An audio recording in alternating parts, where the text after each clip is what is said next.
السلام علیکم ورحمۃ اللہ وبرکاتہ۔ وعلیکم السلام۔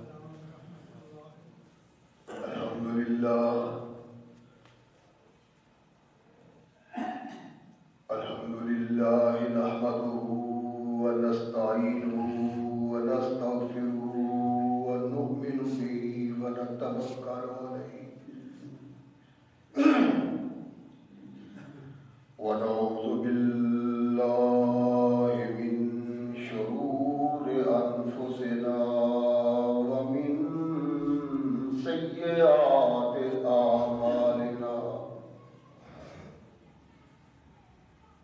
من يهده الله فلا مضل له ومن يضلل فلا هادي له ونشهد أن لا إله إلا الله وحده لا شريك له ونشهد أن محمدا عبده ورسوله أما بعد فأحسن الحديث كتاب الله وخير الهدي هدي محمد صلى الله عليه وسلم وشر الأمور محدثاتها وكل محدثة بدعة وكل بدعة ضلالة وكل ضلالة في النار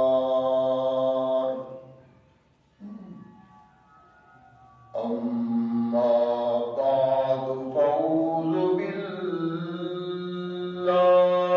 السميع العليم من الشيطان الرجيم من حمده ونفخه ونفسه بسم الله الرحمن الرحيم وقال الذين كفروا للذين آمنوا لو كان خيرا ما سبقونا إليه وإن لم يهتدوا به فسيقولون هذا إفك قديم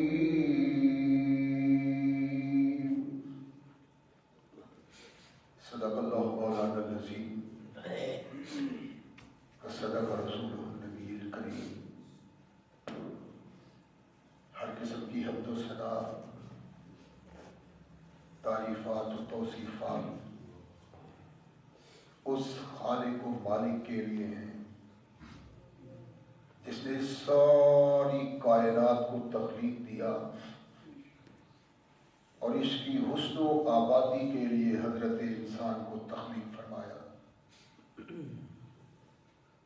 کروڑوں درود و سلام اس ہستی اقدس و مقدس پہ کہ جس کا نام نامی اس میں گرامی ہے محمد،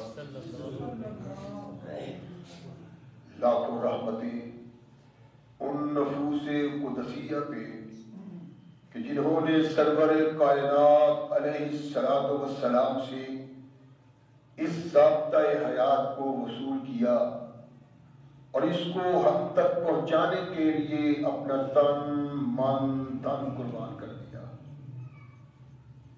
اللہ کی یہ بہت بڑی کرم نوازی ہے کہ اس نے اس ضابطہ حیات کو ہم تک پہنچانے کے لیے ایسے مضبوط ذرائع اور اسباب استعمال فرمائے کہ ان کی موجودگی میں ہم ببانگ دہل کہہ سکتے ہیں کہ یہ ضابطہ حیات جو آج قرآن کی صورت میں ہمارے ہاتھوں میں موجود ہے، یہ وہی ضابطہ حیات ہے جو آج سے کم و بیش 1450 سال پہلے نبی کائنات رسول ثقلین حضرت محمد رسول اللہ صلی اللہ علیہ وآلہ وسلم پہ انسانوں کی رشد و ہدایت کے لیے نازل ہوا۔ اللہ کی اس کرم نوازی پہ ہم جس قدر بھی اس کا شکریہ ادا کریں، کما حق کا ہو اس کا شکریہ ادا نہیں ہوتا، اس لیے کہ یہ ضابطہ حیات وہ دستور المتقی ہے کہ اگر انسان اس سے تعلق پیدا کر لے تو یہ قرآن اس کی دنیاوی زندگی میں ایک عظیم انقلاب پیدا کر دیتا ہے، اور اگر اس کو اپنے جسم و روح پہ جاری و طاری کر لیا جائے تو یہی وہ واحد ضابطہ حیات ہے جو انسان کو دنیا کے ساتھ ساتھ عقبہ کی کامیابی کی ضمانت بھی دیتا ہے۔ مگر صدحیف ایسے ضابطہ حیات کی موجودگی کے باوجود آج ہم تختہ عرض پہ ایسی بد نصیبی کی زندگی بسر کر رہے ہیں کہ شاید کوئی دوسری قوم ہم سے بڑھ کے بد نصیب نہ ہو۔ اس کا سبب چند لمحات کے لیے ہم اپنے اندر جھانکیں تو ہمیں اپنے اندر سے آواز آئے گی کہ تمہاری اس ذلت و نکبت کا سبب کیا ہے۔ یہ ایک حقیقت ہے کہ جب قرآن نازل ہوا ثقلین کے تاجدار محمد رسول اللہ صلی اللہ علیہ وسلم کے مخاطب وہ لوگ تھے جنہیں بدو کہا جاتا تھا، انتہائی اجٹ جاہل لوگ، لیکن قرآن کا یہ انقلاب ثقلین کے تاجدار محمد رسول اللہ صلی اللہ علیہ وسلم کی رہنمائی، وہ لوگ جب ان سے وابستہ ہوئے تو ان کے اندر وہ انقلاب آیا کہ آج بڑے بڑے پڑھے لکھے لوگ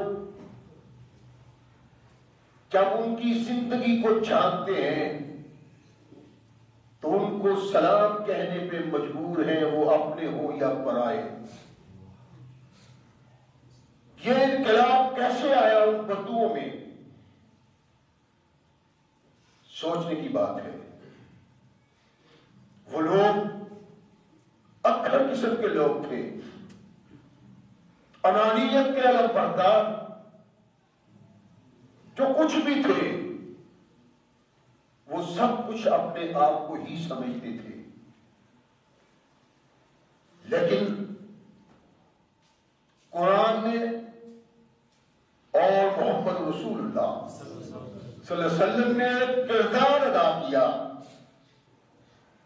کہ وہ لوگ اس سوچ کو، اس تصور کو بھولتے چلے جاتے ہیں کہ نا ابھی ہم ہیں۔ اب ان کی رہنمائی یہ ہوتی ہے کہ تم ہی تم نہیں، کچھ اور بھی ہے، اور اگر اس بات پہ تم لوگوں نے غور نہ کیا تو جیسے ہو ویسے ہی رہو گے، اور اگر قرآن کی آواز پہ لبیک کہا تو تمہیں عرب کے صحرا سے اٹھا کے دنیا کی مہذب قوموں پہ غالب کیا جائے گا اور لوگ تمہیں سلام کہنے پہ مجبور ہو جائیں گے۔ قرآن کا یہ پیغام ان کی سمجھ میں آیا تو پھر وہ جہاں سے چھپ کے نکلے تھے وہاں للکارتے آئے، سمندر کو کھنگالا، بحر و بر پر حکمرانی کی، شفق سے تا شفق سارے جہاں کی پاسبانی کی۔ یہ کردار قرآن کا اور محمد رسول اللہ کا۔ جب اللہ کے نبی نے ان کو توحید کی طرف بلایا تو لوگ اللہ کی نبی کی طرف بڑھتے ہیں، اور بڑھتے کون لوگ ہیں؟ جو کمزور ہیں، ضعیف ہیں، محتاج ہیں، جن کے پاس طاقت نہیں ہے، مال نہیں ہے، سرمایہ نہیں ہے۔ اور جو بڑے بڑے لوگ تھے وہ یہ سمجھتے تھے کہ اگر محمد کو مان لیا جائے تو پھر ہماری چودراہٹ، ہمارا خاندانی وقار، ہماری شخصیت تو ختم ہو جائے گی۔ اللہ نے انہیں اس بات کا جواب دیا تھا کہ یہ کسی انسان کے اختیار کی بات نہیں، اللہ جو چاہتا ہے کرتا ہے، اور اللہ کے سامنے کسی کی کوئی حکمت عملی کامیاب نہیں ہو سکتی۔ جو اس کو مان لے ہم دنیا میں بھی اسے عصمت سے نوازیں گے، اور آخرت کی تو بات ہی دوسری ہے۔ رحمت کائنات محمد رسول اللہ صلی اللہ علیہ وسلم نے جس حکمت کے تحت، جس دانائی کے تحت اپنے مقابلوں کو برسرے مقابلہ آنے والے، مجادلہ کرنے والے، سامنے کھڑے ہونے والے، اس حکمت عملی سے ان کو توحید کی دعوت دی، ان کے دلوں میں یہ دعوت اثر کرتی تھی، لیکن اس کے باوجود اگر وہ محمد رسول اللہ کی آواز پہ لبیک نہیں کہتے تو اس کا سبب وہی فرعونیت، انانیت اور خود کو بڑا سمجھنا۔ قرآن جو انہیں تصور دیتا تھا وہ یہ تھا کہ تمہاری یہ سوچ، تمہاری یہ فکر، تمہارا یہ خیال غلط ہے۔ انسان بحیثیت انسان سب برابر ہیں۔ اگر کوئی اعلیٰ عرفہ ہے تو اعلیٰ عرفہ اللہ سے تعلق کی بنا پہ بنتا ہے اور تقویٰ کی بنا پہ بنتا ہے۔ پھر رسول ثقلین علیہ السلام نے ان کے اندر تقویٰ کی روح پھونکی، اور ایسا تقویٰ اختیار کیا ان لوگوں نے، ایسا تعلق بنایا ان لوگوں نے کہ اس تعلق پہ جتنا بھی ناز کیا جائے وہ کم ہے۔ وہ تعلق آج ہم نے توڑ دیا تو اس ذلت و نکبت کا شکار بن گئے۔ کافر کیا تان دیا کرتے تھے، کیوں انگلی اٹھایا کرتے تھے، کس بنا پہ محمد رسول اللہ صلی اللہ علیہ وسلم سے دور رہتے تھے؟ اس کا سبب کیا تھا؟ ان لوگوں کا وجود جو محتاج تھے، غلام تھے، فقیر تھے، غریب تھے، لیکن کونین کے آقا محمد رسول اللہ صلی اللہ علیہ وسلم کے دامن سے وابستہ تھے، اور تختہ عرش پہ جو محمد رسول اللہ صلی اللہ علیہ وسلم نے ان لوگوں کو شرف و فضل دیا ہے جن کو لوگ دیکھنے کے لیے تیار نہیں تھے، دوسرا کوئی رہنما اور قائد ایسا پیش نہیں کیا جا سکتا۔ کونین کے آقا محمد رسول اللہ صلی اللہ علیہ وسلم آنے والوں کو جس پیار اور محبت سے اپنا قرب بخشتے تھے، کوئی قائد اور لیڈر ہر آنے والے کو ایسا قرب نہیں بخشتا تھا۔ وہ تو کہتے تھے محمد ان لوگوں کو پیچھے کرو، ہمیں آگے آنے دو، ہمارے پاس بیٹھو۔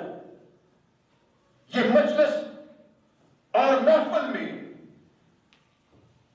وہ خوبصورتی پیدا نہیں کرتے، وہ جلال پیدا نہیں کرتے، وہ عظمت پیدا نہیں کرتے جو مقرب لوگوں کی بنیاد پہ ہونی چاہیے۔ اور لوگ آتے ہیں، ان کو دیکھتے ہیں، وہ سمجھتے ہیں کہ شاید سارے محمد کے ساتھ ہی ایسے ہی ہیں۔ کائنات کے آقا محمد رسول اللہ صلی اللہ علیہ وسلم نے ان بڑے بڑے چودھریوں، لیڈروں اور انانیت کے علم برداروں کو جواب دیا کہ میں وہ دین لے کے آیا ہوں جس دین میں انسانیت کی بات ہے، اور اگر انسانیت کا تذکرہ کرنا ہے تو اللہ نے ارشاد فرمایا فالتین والزیتون وطور سینین وہذا البلد الامین لقد خلقنا الانسان فی احسن تقویم۔ کوئی خاص انسان نہیں، تمام انسان اللہ کے نزدیک اعلیٰ بالا ہے، اس لیے کہ اللہ کہتا ہے ہم نے انسان کو کائنات کی تمام تخلیق سے اعلیٰ بالا پیدا کیا ہے، اور جن کو اعلیٰ بالا پیدا کیا ہے ان میں تفریق نہیں ہے، سب انسان ایک سے ہیں، ایک ان کی حیثیت ہے۔ یہی سبب ہے کہ کائنات کے آقا محمد رسول اللہ صلی اللہ علیہ وسلم ٹکنے سے ٹکنا اور گھٹنے سے گھٹنا جوڑ کے ان مساکین، فقراء اور کمتر لوگوں میں بیٹھتے تھے جو لوگوں کی نگاہ میں کمتر تھے۔ رحمت کائنات محمد رسول اللہ تشریف لائے، ایک شخص آتا ہے، اصحاب رسول بھی بیٹھے ہوئے ہیں، جس نے ایک بار نگاہ اس کے چہرے پہ ڈالی ہے، دوبارہ نگاہ اس کے چہرے پہ نہیں ڈالی۔ کیوں؟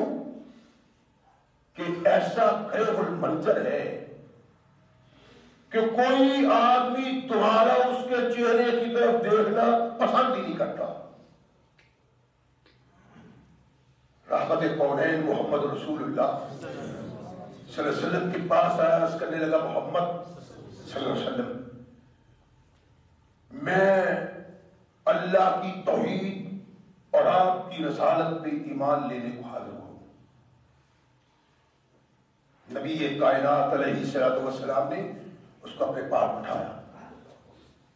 اسلام کیا ہے؟ اسلام کیا ہے؟ کونین کے آقا محمد رسول اللہ صلی اللہ علیہ وسلم نے بتایا۔ اس نے کہا کہ محمد صلی اللہ علیہ وسلم ایسی تعلیم تو زمین پہ کسی دوسری قوم کے پاس نہیں ہے، جہاں جو آج جیسے بدصورت آدمی کو ویسے ہی جگہ ملے جیسے خوبصورت اور چمکتے ہوئے چہروں کو ملتی ہے۔ اللہ کے نبی محمد رسول اللہ صلی اللہ علیہ وسلم نے ان لوگوں سے وہ رابطہ کیا اور وہ سلوک کیا کہ کونین کے آقا محمد رسول اللہ ان کے دلوں میں داخل ہو گئے۔ یہ کیا ہے؟ جو آج موٹی موٹی ناک، موٹے موٹے ہونٹ، چھوٹی چھوٹی آنکھیں، اور مورخ لکھتا ہے کہ کوئی آدمی بھی اس کو اپنے پاس بٹھانے کے لیے تیار نہ تھا۔ اس کا یہ مطلب نہیں کہ تمام ایسے لوگ اپنی شکل کے اعتبار سے ایسے تھے کہ دوبارہ آپ نہ دیکھیں، حبشی بھی ایسے تھے کہ ان کی طرف دوبارہ نہیں شیبانہ بھی دیکھا جائے، لیکن یہ انسان ایسا تھا کہ لوگ اس کی طرف نظر اٹھا کے نہیں دیکھتے تھے۔ اور جب آ جاتا تھا کائنات کے آقا محمد رسول اللہ کی محبت اس میں نچھاور ہو جاتی تھی، دامن رسول سے وابستہ ہوئی۔ جتنی جنگیں کائنات کے آقا محمد رسول اللہ صلی اللہ علیہ وسلم نے کی اس کی ایمان لانے کے بعد، یہ رحمت کائنات محمد رسول اللہ صلی اللہ علیہ وسلم کے ساتھ ساتھ ہی رہا ہے۔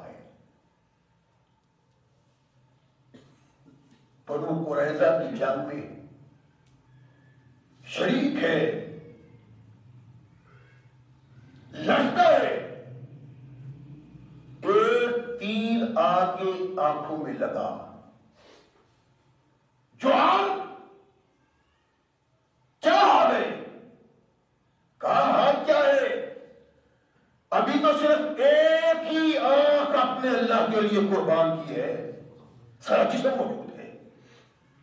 کونین کے آقا محمد رسول اللہ صلی اللہ علیہ وسلم اس سے محبت کرتے ہیں، اس میں شک نہیں کہ صحابہ بھی اس کی طرف یوں نہیں دیکھتے جیسے کائنات کے آقا محمد رسول اللہ صلی اللہ علیہ وسلم دیکھتے تھے۔ اور بتاؤ کائنات کو، یہاں جو بھی آئے وہ اپنے مال، اپنی دولت، اپنے خاندان، اپنی وجاہت کی بنا پہ نہیں مقبول ہوتا، بلکہ وہ تقویٰ کی بنیاد پہ مقبول ہوتا ہے۔ ثقلین کے تاجدار محمد رسول اللہ بنو مستلق کے ساتھ برسر پیکار ہونے کے لیے گئے تو مدینہ میں جس کو اپنا نائب بنایا وہ وہی شخص تھا جس کی طرف لوگ دیکھنے کے لیے تیار نہیں تھے۔ یہ محمد رسول اللہ کا نائب ہے، اور یہی سبب ہے کہ کائنات کے آقا محمد رسول اللہ دنیا میں یوں بڑھے کہ اس طرح بڑھنے کی مثال نہ پہلے تھی اور نہ آج تک ہے۔ رحمت کونین محمد رسول اللہ صلی اللہ علیہ وسلم نے اس کو اپنا نائب بنایا۔ بڑے بڑے اجان صحابہ موجود تھے، لیکن اس کو نائب بنا کے ہمیں پیغام دیا کہ خاندان، نسب، نسل اس کی کوئی حیثیت نہیں، اللہ کے نزدیک تقویٰ کی حیثیت ہے، ایمان کی حیثیت ہے کہ ایمان کیسا ہونا چاہیے۔ اللہ کے نبی علیہ الصلوۃ والسلام تشریف فرمائے، مال غنیمت آیا، رحمت کائنات محمد رسول اللہ صلی اللہ علیہ وسلم نے مال غنیمت تقسیم کیا، اور اللہ کے نبی علیہ الصلوۃ والسلام کی سنت ہے رحمت کائنات تعریف قلب کے لیے جن کی تعریف مقصود ہوتی تھی ان کو دوسروں سے زیادہ نوازتے تھے۔ مکہ فتح ہوا، حنین پہ فتح حاصل کی، رحمت کائنات علیہ الصلوۃ والسلام نے مکہ کے لوگوں کو بھر بھر کے دیا۔ کچھ نوجوانوں کے دل میں آیا کہ اللہ کے نبی اب تک اسلام کے لیے حق لڑتے رہے ہیں، یہاں بھی ہماری تلوار نے جو جوہر دکھائے ہیں وہ یہ تو کچھ بھی نہیں کر سکے، تو مال غنیمت ان کو۔ رحمت کائنات محمد رسول اللہ صلی اللہ علیہ وسلم کے کانوں تک یہ آواز پہنچی تو اللہ کے نبی نے انصار کو اکٹھا کیا اور خطبہ دیا جس میں انصار چیخ چیخ کے روتے ہیں، اللہ کے نبی ہم نے نہیں، جب نوجوانوں نے بےوقوفی کی ہے۔ ارشاد فرمایا میں یہ چاہتا ہوں لوگ دولت لے کے اپنے گھروں میں جائیں اور مدینہ کے واسی محمد کو لے کے اپنے گھروں میں جائیں صلی اللہ علیہ وسلم۔ رحمت کائنات علیہ الصلوۃ والسلام نے ارشاد فرمایا کہ ان کی تعریف قلب کے لیے کو دیا ہے۔ آج بھی مال غنیمت ہے، بہت سارے اونٹ ہیں، اقرا بن حابس ہے، اویینہ ہے، سردار ہیں، بڑے مالدار ہیں۔ اللہ کے نبی علیہ الصلوۃ والسلام نے ان کو آنے والے اونٹ 100 کی تعداد میں دی۔ اللہ کے نبی علیہ السلام کا ایک محبوب عرض کرتا ہے اللہ کے نبی یہ تو پہلی سردار ہے، مال و دولت کے انبار لگے ہوئے ہیں، ان کو آپ نے 100 اونٹ دے دیا ہے، اقرا کو اوینا کو، آپ کا غلام رہ گیا ہے، نظر رحمت اس پہ نہیں پڑی۔ کون؟ جوال، ان کو عام ورقین نے جوال لکھا ہے، اور محمد بن اسحاق رحمہ اللہ علیہ نے اس کو جعیر لکھا ہے۔ اللہ کے نبی علیہ السلام کے سامنے جب یہ بات ہوئی تو یہ محمد بن اسحاق کی روایت ہے، اس نے جعال نہیں لکھا، جعیر لکھتے ہیں، کہتے ہیں کہ صحابی نے کہا اللہ کے نبی اس میں آپ کی نظر رحمت نہیں پڑی، یہ اس قابل تھا، ضعیف تھا، کمزور تھا۔ رحمت کائنات محمد رسول اللہ صلی اللہ علیہ وسلم نے ارشاد فرمایا تمہارا کیا کام ہے؟ کہا والذی نفس محمد بیدہ، اس ذات کی قسم جس کے قبضہ اختیار میں محمد کی جان ہے، اگر تمام اللہ کی زمین اقرا و اینا جیسے لوگوں سے بھر جائے، ان سب کے مقابلے میں میں اس سے زیادہ محبت کرتا ہوں۔ اسے جس کے چہرے کی طرف دیکھنے کو دوسرے کا دل نہیں چاہتا، مرنا چاہتا ہے، کرے ہوئی منظر۔ رحمت کائنات نے ارشاد فرمایا میں نے ان کو دیا ہے، اس لیے دیا ہے کہ ان کے دلوں میں اسلام بیٹھ جائے، ایمان بیٹھ جائے، اور اس کو اگر نہیں دیا تو اس کا مطلب یہ ہے کہ یہ تو مسلمان ہے۔ اس کا مطلب کیا ہے؟ مسلمان تو سب تھے۔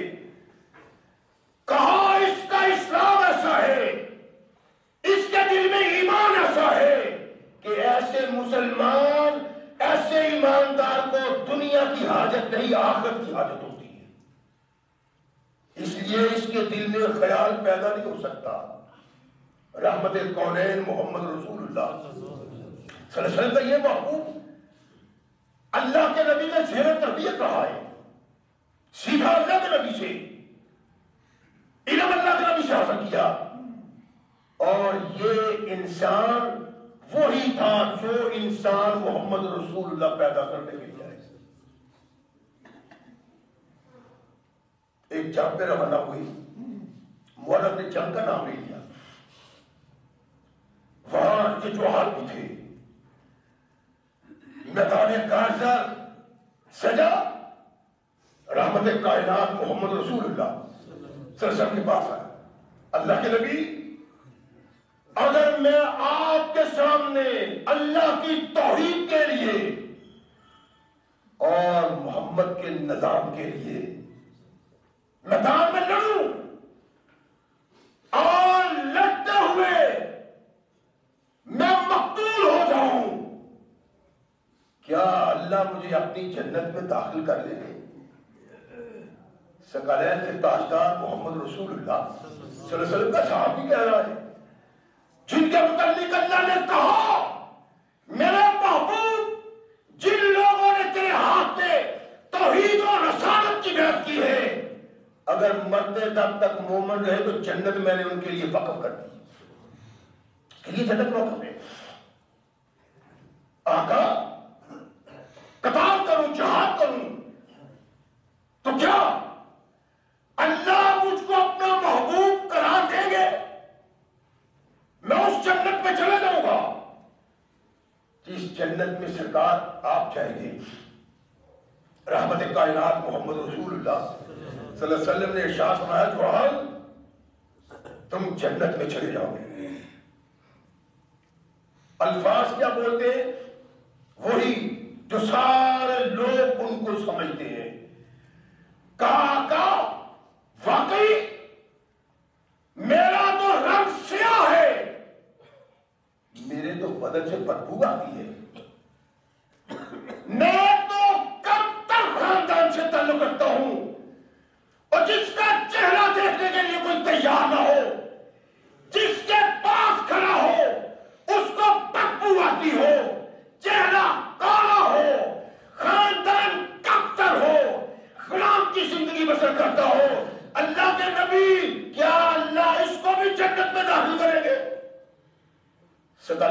تاجدار محمد رسول اللہ صلی اللہ علیہ وسلم نے ہاں یہ اللہ کے نبی شفاعت کرتا ہے اور میدان قطار کی طرف جاتا ہے.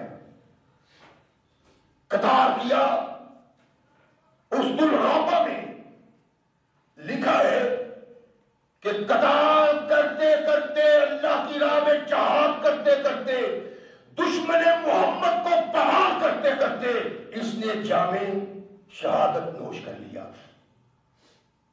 جنگ ختم ہوئی. کائنات کے آقا محمد رسول اللہ صلی اللہ علیہ وسلم دیکھتے ہیں کہ کون کون فداکار اللہ کی توحید اور محمد کے لیے قربان ہو گیا ہے. وہاں یہ جوار بھی نظر آیا. اللہ کے نبی ٹھہر گئے. صحابہ بھی وہاں کھڑے ہو گئے. اللہ کے نبی ٹھہر گئے. ارشاد فرمایا جوار اللہ نے تیرا رنگ بھی سفید کر دیا ہے, تیرے بدن سے خوشبو بھی آ رہی ہے. رحمت کائنات محمد رسول اللہ صلی اللہ علیہ وسلم کا یہ محبوب اس مقام پہ کیوں پہنچا؟ اس لیے کہ اس کے دل میں اسلام سمایا, تعلیم اسلام سمائی. جو محمد رسول اللہ نے کہا اس کو زندگی بنایا اور محمد رسول اللہ کی سنت کو اپنایا, اس مقام پہ پہنچا. لوگ جس کو دیکھنا گوارا نہیں کرتے تھے, آج میدان کارزار میں اس کی خوشبو اٹھ رہی ہے کہ سارا میدان خوشبو سے آمنوا کما آمن الناس. یہ ایمان کا نتیجہ ہے. تو ایمان اللہ کے نبی محمد رسول اللہ نے کے دلوں میں پیدا کیا. ان کے ایمان اور کردار کو دیکھ کے, ان کے اعمال کو دیکھ کے قیامت تک کے انسانوں کے لیے کہا کہ آمنوا کما آمن الناس. ایمان ویسا لاؤ جیسے محمد کے صحابہ ایمان لائے. یہ مقام, یہ مرتبہ, یہ فضل, یہ شرف کس سبب تھا کہ کائنات کے آقا محمد رسول اللہ صلی اللہ علیہ وسلم نے ارشاد فرمایا کہ ان کو دے رہا ہوں, ان کے دل میں اسلام جمتا ہے, یہ تو مسلمان ہے. کہا ایسا تو کوئی انسان ہوتا ہے جیسا انسان یہ ہے جس کی طرف کسی کے دیکھنے کو دل نہیں کرتا, لیکن اس کا اللہ اس پہ اتنا خوش ہے کہ اس کی شہادت کے بعد انسانوں کو دکھایا جو اللہ سے وابستہ ہوتا ہے اللہ کتنا پیار کرتا ہے اس کے ساتھ. یہ شرف, یہ فضل ثقلین کے تاجدار محمد رسول اللہ صلی اللہ علیہ وسلم کے صحابہ کو اور تمام صحابہ.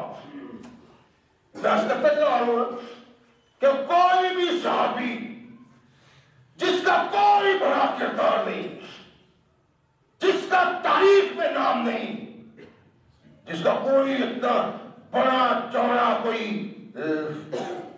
عمل نہیں ہے جو انسانوں کے سامنے آئے, کوئی کردار نہیں ہے جس میں لوگ سبحان اللہ کہیں, جس کو لوگ پہچانتے بھی نہیں, اس کا کردار ایسا ہے کہ ایک نظر پر جائے, ایک جھلک اس کی آ جائے تو ایمان تازہ ہو جاتا ہے. اگر ہو تو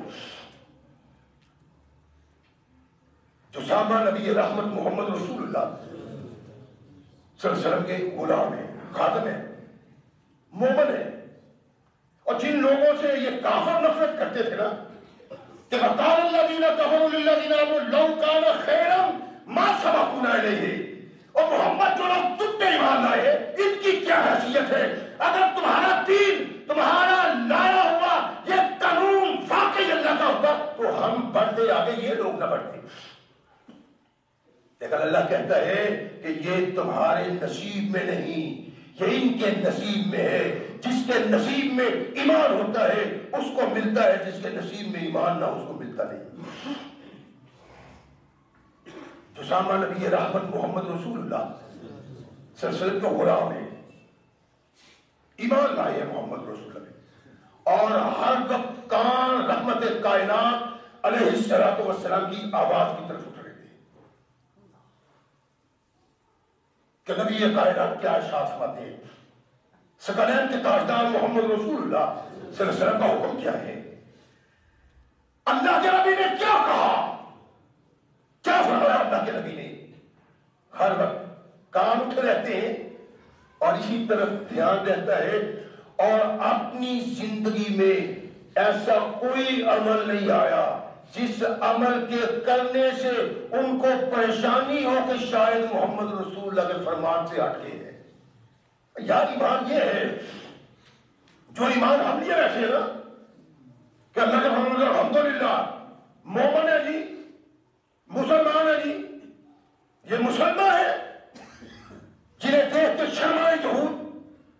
اپنے اندر تو جھانکو، کردار تو دیکھو، اپنے معاشرے کو دیکھو، معاشرت افراد کو دیکھو۔ کبھی یہ یقینی بھی مسجدوں پہ ہوتی تھی جو آج ہے؟ اللہ کے گھر آباد ہوا کرتے تھے اور ثقلین کے تاجدار محمد رسول اللہ کے صحابہ ان کے منبر پہ کھڑا ہونے سے پہلے مسجد کو بھر دیا کرتے تھے۔ ایک ہم ہے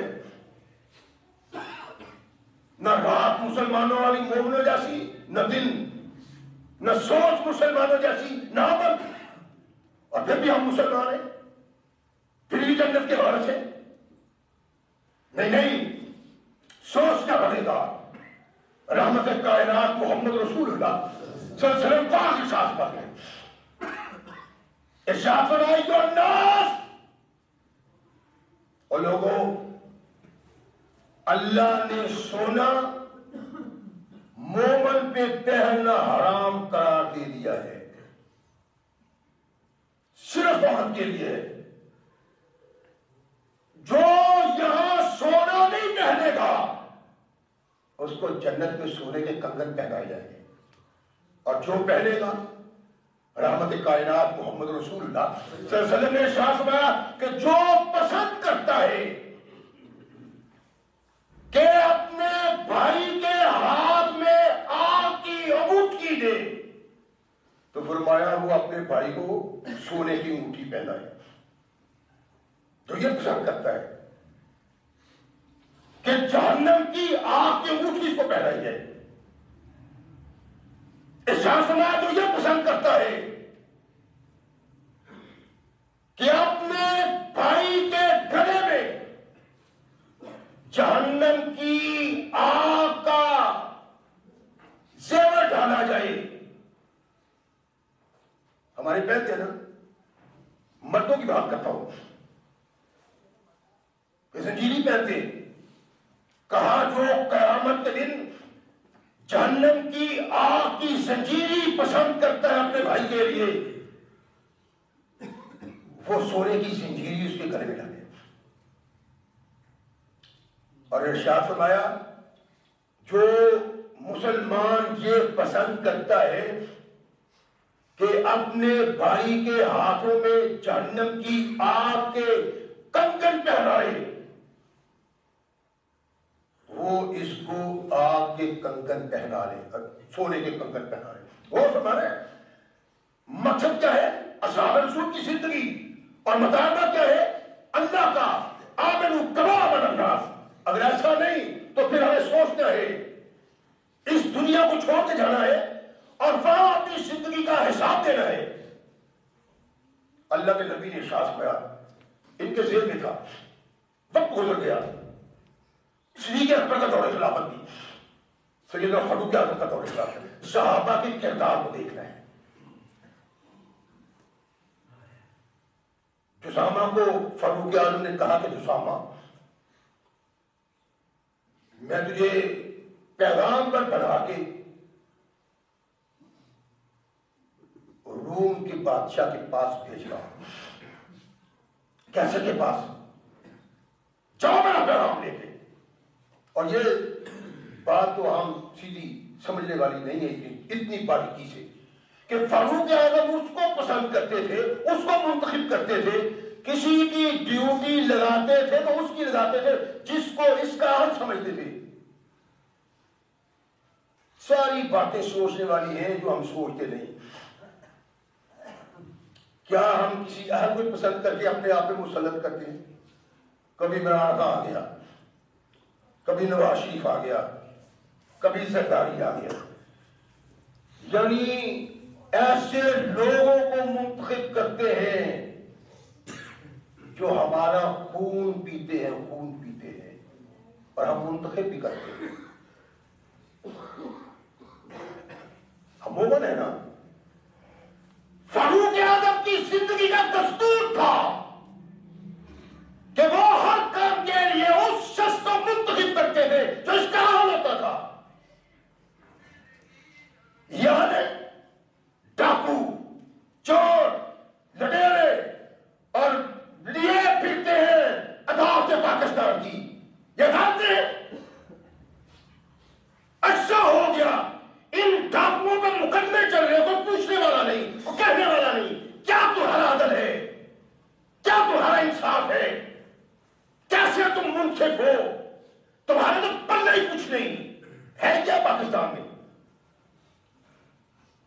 نہ نظم عدل کا، نہ کوئی پولیس کا، نہ وزراء کا، نہ امراء کا. سب چور، سب ڈاکو. اور یہ منتخب ہم کرتے ہیں. قرآن نے کہا ہے کہ جس آدمی نے جو منتخب کیا اس سے اس کو حصہ ملے گا. یہ ڈاکو ڈاکے مارتے ہیں، چور چوریاں کرتے ہیں، قتل و غارت کرتے ہیں، لوگوں کی عزتیں لوٹتے ہیں اس کی بنا پہ کہ ان کے بڑے وزراء ہیں، امراء ہیں، ان کا حکومت سے تعلق ہے. لوٹتے ہیں، ڈاکے ڈالتے ہیں، عزتیں بحال کرتے ہیں. ان میں آپ کا بھی حصہ ہے جو ان لوگوں کو ووٹ دیتے ہیں آپ. اور آج نہیں آپ کو میری بات سمجھ آئے گی، مجھے 20 سال ہو گئے یہ کہتے کہتے. کبھی جب آئے گی نا تو پھر پچھتانے کے علاوہ کچھ نہیں ہوگا. رحمت کائنات محمد رسول اللہ صلی اللہ علیہ وسلم کا یہ محبوب ہر قدم پھونک پھونک کے رکھتا ہے اور کوشش کرتا ہے مجھ سے کوئی ایسا آدمی منتخب ہو کے اوپر نہ آ جائے جو میری عاقبت کی تباہی اور بربادی کا سبب بن جائے. جسامہ جاؤ. جسامہ شاہ روم کے دربار میں. شاہ روم کو پتا چلتا ہے کہ عمر کا مرشد آ رہا ہے، پیغمبر آ رہا ہے، سفیر آ رہا ہے. دربار سجا ہوا ہے. کہا ایک سونے کی کرسی اس کے لیے رکھو، اس لیے کہ عمر کا مرشد آ رہا ہے. عمر کون ہے؟ جو عرب کا وہ تاجدار ہے جس کے کپڑوں میں 12 ٹانکے لگے ہوئے، 22 لاکھ مربع میل کا حکمران. یہاں پاکستان کا ہوگا چور ڈاکو، ووٹ آپ دیتے ہیں لٹیرے. آج تک بڑا کیا اس ملک کا، بڑا کیا عوام کا. اور جب فاروق جیسے لوگ تھے زمین پہ کوئی بھوکا سوتا نہیں تھا. جب فاروق جیسے تاجدار تھے کسی کو کسی قسم کا خوف نہ تھا، اس لیے کہ اس کے دل میں اللہ کا خوف تھا. تو خوف لوگوں کے دلوں میں تاریخ کرنا چاہتے ہیں. فاروق اعظم نے ان کو زمین پہ بچھا دیا ہوا تھا. تو چور ہے سارے. جاؤ جسامہ. جسامہ کیا اونچی کرسی، خوبصورت نرم و نازک گدی، بیٹھو. جسامہ کرسی پہ بیٹھ گئے. کرسی پہ بیٹھے بیٹھے بات چیت کرتے ہیں. ہاتھ لگا یا ویسے کپڑا ہٹا تو دیکھا یہ تو سونے کی ہے. چھلانگ مار کے اٹھے. ان کو چھلانگ مار کے دیکھا تو روم کا بادشاہ کہتا مارتا ہے اور کہتا ہے سر کیوں گئے ہو؟ یہ تو تمہاری عظمت کی بنا پہ، تمہارے وقار کی بنا پہ تمہارا ایک عظیم انسان کی طرح استقبال کیا تھا اور اس کو تجھے سونے کی کرسی پہ اس لیے بٹھایا تھا کہ زمانے میں اس انسان کا تو پیغمبر ہے، اس انسان کا مرسل ہے جس نے وہ عدل قائم کیا ہے کہ عدل قائم ایسا ہو ہی نہیں سکتا. کیوں ٹکرا گیا؟ مسکرایا. ارشاد فرمایا کہ میرے اٹھنے کا سبب پتہ کیا ہے؟ میرے آقا محمد رسول اللہ صلی اللہ علیہ وسلم نے سمیت ہو رسول اللہ صلی اللہ علیہ وسلم جنہا ان مثل ہذا. اور میرے آقا نے کہا ہے کہ مومن سونے کو استعمال نہیں کرتا، اس لیے کرسی سے اٹھا ہوں کہیں قیامت کے دن میرے کے لیے آپ کی کرسی نہ بن جائے. رسول اللہ ہے؟ پریشان ہو گیا سارا دربار، حیران کہ عجیب انسان ہے، اور نہ تیرا نبی یہاں نہ تیرا خلیفہ یہاں بھی تیرے دل میں اللہ کا اتنا خوف ہے جتنا محمد رسول اللہ کے سامنے ہوا کرتا تھا۔ آمنو کما آمن الناس، ہمارا کیا ہے؟ رحمت کائنات محمد رسول اللہ تشریف فرمایا، ایک شخص آیا صحابی، اس نے سونے کی انگوٹھی پہن گئی، اللہ کے نبی نے اس سے چھینا، یعنی چھپتی انگوٹھی اس کے ہاتھ سے اتاری اور زور سے پھینک دی۔ فرمایا بعض لوگ قسم کرتے ہیں کہ جہنم کی آگ کو اپنے ہاتھوں میں پہنے۔ رحمت کائنات محمد رسول اللہ جس وقت تک بیٹھے رہے کوئی ہلا بھی نہیں۔ اللہ کے نبی اٹھ کے گئے، اس کو کہنے لگے کہ اٹھو اپنی انگوٹھی پکڑ لو، اب یہ پہننا نہ بلکہ اپنے گھر میں استعمال کرو، اپنی بچیوں کے لیے، بیوی کے لیے، یا اس کو بیچ دو۔ کہنے لگا نا، اللہ کی قسم میں اس چیز کو ہاتھ نہیں لگا سکتا جس کو محمد رسول اللہ نے نفرت سے پھینکا۔ صحابہ تو یہ ایمان یہ ہے، کبھی تم نے بھی سوچا ہے؟ بڑا فخر ہے، پھولے نہیں سمجھتا، اور کیا ہوا ہے؟ کہتا ہوں کیا ہے جناب، میرے بچوں کے سسرالیوں نے اتنی بڑی انگوٹھی سونے کی پہنائی، اور یہ بھی پھولے نہیں سمجھتا، اور تیرے بیٹے کو سونے کی انگوٹھی نہیں جہنم کی آگ کی انگوٹھی پہنائی گئی ہے، اور تو فخر کر رہا ہے۔ کہاں اسلام، کون سا ایمان، کیسا مومن، کیا کردار، کیسے لیل و نہار، اور یہ ایمان جو میں اور آپ لیے پھرتے ہیں، قیامت کے دن اللہ نے پوچھنا بھی نہیں اس ایمان کو۔ آمنو کما آمن الناس، اس ایمان کی قدر و منزلت ہوگی، اس کی قیمت پڑے گی جو محمد رسول اللہ کے صحابہ جیسا ایمان ہوگا۔ یہ نہیں ہو سکتا، کیسے کریں گی؟ میں ہر جمعہ کو کہتا ہوں نقل مار دیں، نقل نہ کرے وہ کچھ۔ اگر ہم نقل مان لیں گے نا ان کی، اللہ کی قسم جنت پھر بھی ہمارے لیے اللہ وقف کر دے۔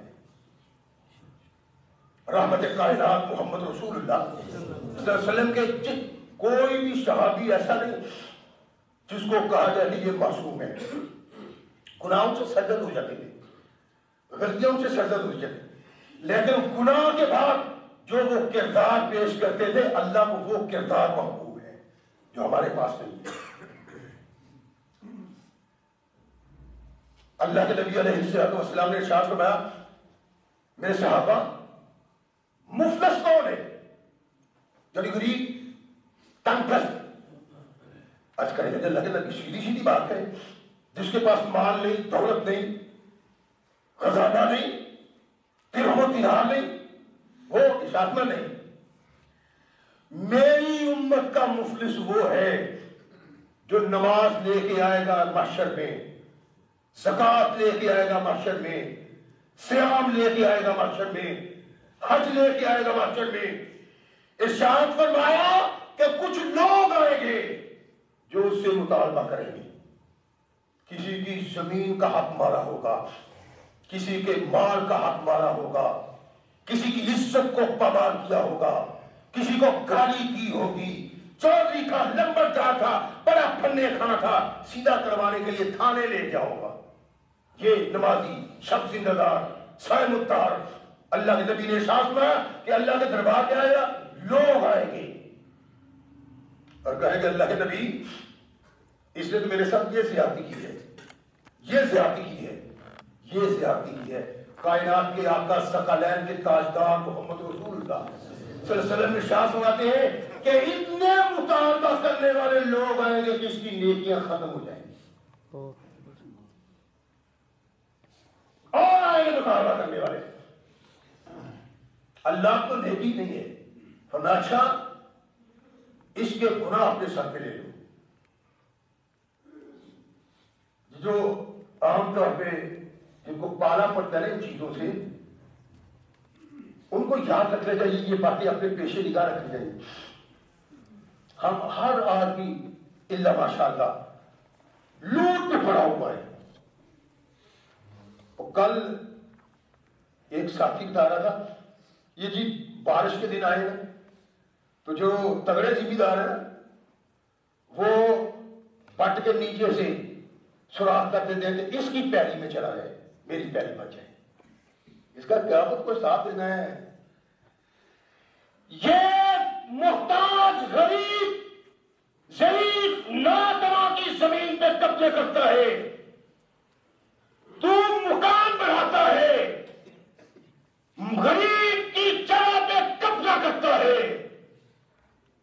کائنات کے آقا محمد رسول اللہ صلی اللہ علیہ وسلم نے ارشاد فرمایا نیکیاں ختم ہو جائیں گی, اس کے سر پہ گناہ ڈالے جائیں گے. حتیٰ تورہا فی النار, یہاں تک کہ حاجی, نمازی, شب زندہ دار, صائم الدہر کو جہنم کی آگ میں سپرد کر دیا جائے. اور یہ خوف صحابہ کے دل میں, جس تک یہ پیغام پہنچتا ہے, جس کے کانوں تک یہ آواز پہنچتی ہے, وہ لرز جاتا ہے. رحمت کائنات محمد رسول اللہ صلی اللہ علیہ وسلم کا ایک محبوب سا صحابی ہے عمر بن سمرہ رضی اللہ تعالیٰ. آج آپ حیران تو ہوں گے کہ ایک صحابی کی بات ہوتی ہے, آج 2-3 صحابی بیان کر لیے. پڑھتے پڑھتے یہ میرے سامنے آئے تو میں نے کہا یہ رہ نہ جائے, جو کردار ان کا ہے اگر یہ کردار اپنا لے تو پھر دنیا میں ہمیں غمی کسی بات کا نہیں. رحمت کائنات محمد رسول اللہ صلی اللہ علیہ وسلم کا یہ پیغام کیسے کیوں کر پہنچا اس تک. اللہ کے نبی کے پاس ہے, صحابہ اور نہیں ہے. اللہ کے نبی انی سرقتو جمالا لبنی فلاں, اس کو پتا چل گیا کہ محمد رسول اللہ نے کیا کہا ہے کہ یہاں نہیں تو وہاں دینا پڑے گا. یہاں کسی کو علم نہیں تو اس کو علم ہے. اللہ کے نبی انی سرقتو جمالا لبنی فلاں, میں نے فلاں خاندان کے لوگوں کا ایک اونٹ چرایا تھا. اللہ کی قسم صحابہ انسان تھے, کمیاں کوتاہیاں ہو جایا کرتی تھی, لیکن کمی کوتاہی کے بعد جو کردار ان کا سامنے آتا ہے اللہ بھی عرش پہ جھوم جاتا ہے. اللہ کے نبی میں نے اونٹ چوری کیا ہے. کون کہتے ہیں چور, چوری کرنے والا. اللہ کے نبی نے کیا کہا اس کا ہاتھ کاٹ دو؟ نہیں. جس نے چوری اونٹ کیا تھا اس نے اعتراف کیا, لیکن توریت کے آقا محمد رسول اللہ صلی اللہ علیہ وسلم نے ہاتھ کاٹنے کا اشارہ نہیں کیا. ایک صحابی کو رکھو جاؤ ان کے پاس, ان سے پوچھ کے آؤ. کیا ضرورت ہے پوچھنے کی؟ صحابی تو خود کہہ رہا تھا اللہ کے نبی میں نے کیا ہے. لیکن ثقلین کے تاجدار محمد رسول اللہ صلی اللہ علیہ وسلم نے ہماری رہنمائی کی ہے کہ دلیل کے بغیر, گواہ کے بغیر کسی کو کوئی سزا نہیں دی جا سکتی. اور کردار یہ ہے. کیا صحابی ان سے پوچھا, کہنے لگے ہاں ہمارا ایک اونٹ گم ہو گیا ہے. رحمت کائنات محمد رسول اللہ صلی اللہ علیہ وسلم کے پاس آیا, آ کے عرض کرتا ہے اللہ کے نبی جن کا اونٹ کس نے چرایا ہے وہ کہتے ہیں کہ ہاں ہمارا اونٹ گم ہوا ہے. فرمایا اس کا ہاتھ کاٹ دو. اس کا ہاتھ کاٹنے کے لیے اس کو کھڑا کیا. صحابہ موجود ہیں, راوی حدیث صحابہ کہتے ہیں کہ انا انظر الیہ, میں اس کو دیکھ رہا ہوں. جس نے نبی کائنات کے پاس آ کے کہا اللہ کے نبی میں نے چوری کی ہے, مجھے اس گناہ سے پاک کرنا. اس کے دماغ میں وہ محمد رسول اللہ کا پیغام, وہ فرمان کائنات کے آقا کی بات اجاگر ہوئی کہ یہاں نہیں وہاں دینا پڑے گا, اور وہاں اگر درہم و دینار نہیں ہوگے تو تمہیں اپنی نیکیاں دینی پڑیں گی. یہ کردار ہے اصل میں, اصل کردار یہ ہے. فطرت انسانی کے تحت ہر آدمی گناہ کر سکتا ہے، سوائے نبی کے ساتھ کے کوئی انسان ایسا نہیں جو معصوم ہے اور اسے گناہ کر سکتا ہو، اس لیے صحابت بھی ہو جائے گا۔ لیکن گناہ کے بعد جو کردار وہ دکھاتے تھے، اصل کردار وہ ہے جس کے لیے اللہ نے کہا آمنوا کما آمن الناس، اصل کردار وہ ہے۔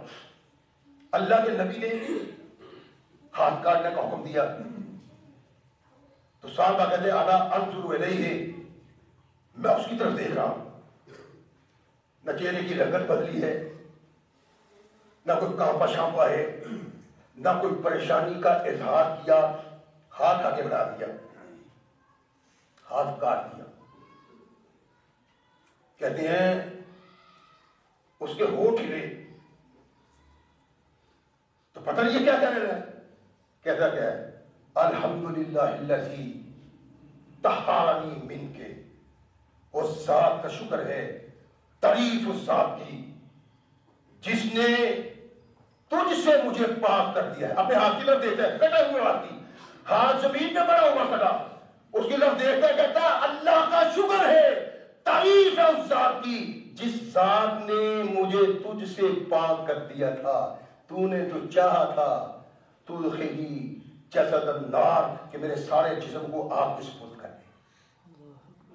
یہ وہ خوف ہے جو محمد رسول اللہ صلی اللہ علیہ وسلم نے انسانوں کے دلوں میں پیدا کیا تھا، اور قیامت تک کے لیے انسانوں کو یہ پیغام تھا اگر جینا ہے تو یوں جیسے محمد کے صحابہ جیتے ہیں۔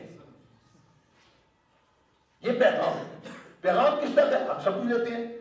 اللہ کے نبی علیہ السلام نے ارشاد فرمایا کہ بالشت کے مطابق اگر کوئی کسی کی زمین چھین لیتا ہے، حصہ دار اپنے حصہ دار کی چھین لیتا ہے، ہمسایہ اپنے ہمسائے کی زمین تھوڑی سی چھین لیتا ہے، ارشاد فرمایا کہ 7 زمینوں کا طوق اس کے گلے میں ڈال دیا جائے گا قیامت کو۔ کیا ہم یہ سوچتے ہیں؟ نہیں۔ کیوں؟